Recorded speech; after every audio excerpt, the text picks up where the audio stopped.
Hi, I'm clinical hypnotherapist Stephanie Conkle. So several of you have asked me, where have I been? Why haven't I produced a video lately? And the answer is I've just been completely swamped.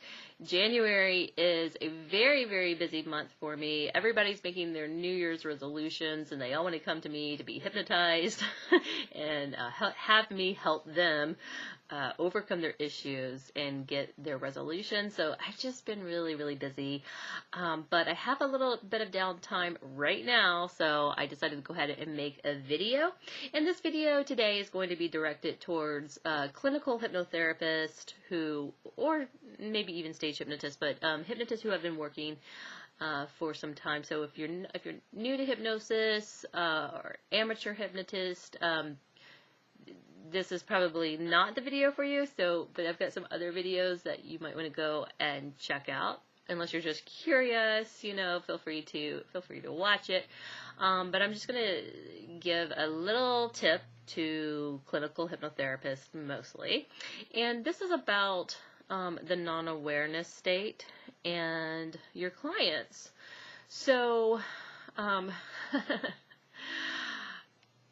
sometimes when we're trying to get the client to go into the non-awareness state, or let me rephrase that to say the other than awareness state, because we're always aware on some level, okay, but sometimes, or we're always conscious, but sometimes we're not aware at the conscious level, we're only aware at the subconscious level.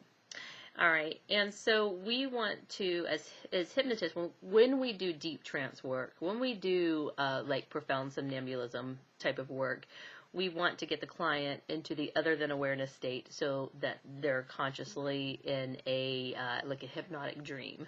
Okay.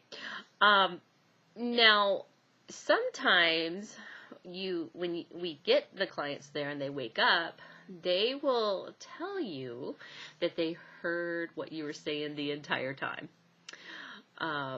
Or even the stage hypnotist, maybe some of your volunteers may say, oh, I knew what was going on the whole time. I heard what was going on.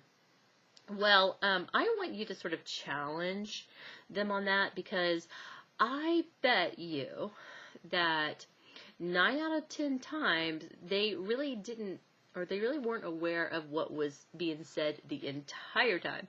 I think that they're aware of what's said in the beginning, and they're kind of aware of what's said at the end, right before you emerge them from hypnosis.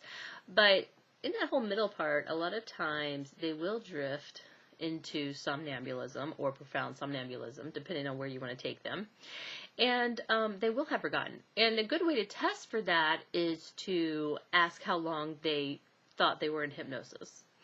And if they were in hypnosis for an hour and they tell you that it only felt like 10 or 15 minutes, then you've gotten time distortion, right? And we all know that time distortion is a good convincer, so it convinces the client that they were in deep hypnosis, and it convinces you, the hypnotist, that they were indeed in deep hypnosis if you didn't get other convincers along the way, which you really should before the before the end of the session.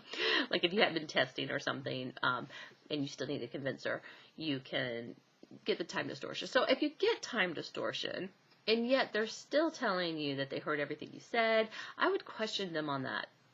And I would say, okay, well, what's the last thing you remember? And usually they'll say, oh, I remembered you counting me up, counting to 5. Okay, well, what do you remember before that? And then a lot of times what will happen is they won't remember what happened before I counted them awake. They go all the way back to the beginning, like maybe when I was setting up a resource state or their happy, safe place or something like that, they'll start describing that. So, and why it only felt like 10 minutes is because, yeah, they just remembered the first 10 minutes or the first 8 minutes and the last 2 minutes of the session. They really didn't remember that whole in-between state. And of course, you can always give the suggestions for amnesia if you just want them to forget the entire session. But I always like to see what happens naturally when they come out of hypnotic trance. So I want to know how much they remembered and how much they forgot, because I trust that the subconscious is going to help them remember what they're supposed supposed to remember and to forget what they're supposed to forget. And I'll even tell them that as a post-hypnotic suggestion too. Just allow this session to wash over you. You will remember what you're supposed to remember, and you'll forget what you're supposed to forget, because sometimes the subconscious likes to work behind the scenes. It doesn't want the conscious mind to know what it's doing, because it doesn't want the conscious mind to start controlling everything. Right? So sometimes it needs to work behind the scenes. So if you forgot part of the session, no big deal. It just means that your subconscious is working for you at the unconscious level. All right, so guys, just keep that in mind. Don't be discouraged if your client wakes up out of hypnotic trance and says, I heard everything you said, and that implies, so I don't feel like I was hypnotized. So we know that people can be hypnotized even while they're wide awake, right? So you may have to explain that to them. But also, if you really wanted them to get to the non-awareness state and you wanted to know if they had actually gone there or the other than awareness state, then again, just ask about time distortion. And again, 9 out of 10 times, they really won't remember the whole session. They'll just think that they remembered part of the session. And for the ones who do remember the whole session, and that's a small fraction of the population, or small percentage of the population, that's okay too. For them, use waking hypnosis, use NLP techniques with them, okay? Because that's the way that they'll be able to take in the information and make the changes at the unconscious level through their conscious awareness, which is totally possible too, again, through waking hypnosis. So I think I've got a video on here describing the difference between waking hypnosis and deep trance hypnosis. So you can go back and watch that, and I'll go back and check to see if I have that, and if not, then I'll make a video of that in the future. Okay, hope you're having a wonderful day. I love you, and I'll see you in the next video. Please like and subscribe. Bye.